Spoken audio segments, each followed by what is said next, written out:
জয় হিন্দ বন্ধুরা, এই মুহূর্তে গুরুত্বপূর্ণ একটা আপডেট নিয়ে আপনাদের সামনে চলে এসেছি। তো বন্ধুরা, আজকে এমন একটা প্রকল্পের আপডেট আপনাদের সামনে নিয়ে এসেছে যে প্রকল্পের নাম নথিভুক্ত করলে আপনার পরিবারের যে সন্তান বা ছেলে বা মেয়ে তার সমস্ত খরচা সরকার চালাবে। তো কিভাবে আবেদন করবেন, কারা কারা আবেদন করতে পারবেন, সমস্ত বিষয় বলবো। এবং এই প্রকল্পে নাম নথিভুক্ত করার একটা নির্দিষ্ট ডেট আছে, যার শুরুর ডেট এবং আবেদনের শেষ ডেট, সমস্ত বিষয় কিন্তু আজকে এই ভিডিওর মাধ্যমে বলবো। তো ভিডিওটা সম্পূর্ণ দেখবেন এবং চ্যানেলে নতুন হলে চ্যানেলটা সাবস্ক্রাইব করবেন। তো প্রথমেই বলি, এই প্রকল্পের নাম হলো ঐক্যশ্রী বৃত্তি বা স্কলারশিপ। উদ্যোগ হলো পশ্চিমবঙ্গ সরকার। এটা শুধুমাত্র যেসব ফ্যামিলি নিম্নবিত্ত ফ্যামিলি যারা আছে তাদের জন্য কিন্তু এই প্রকল্পটা বা এই বৃত্তিটা কিন্তু চালু করা হয়েছে। আবেদনের মাধ্যম হলো অনলাইন।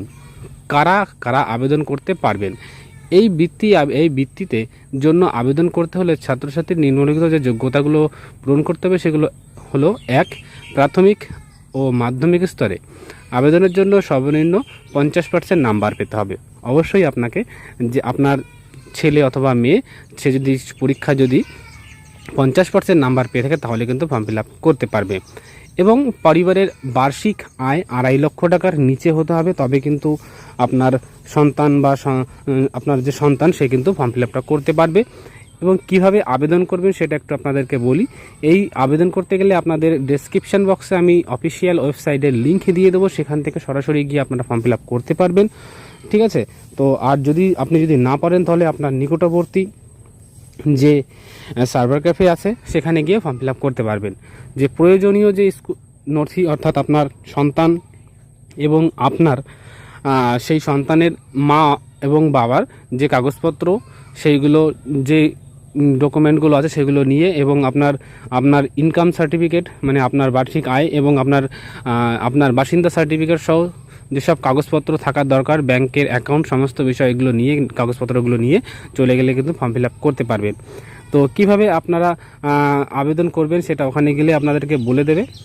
আর আপনাদেরকে বলে দিই, আবেদনের কিন্তু কোনো টাকা কিন্তু লাগবে না।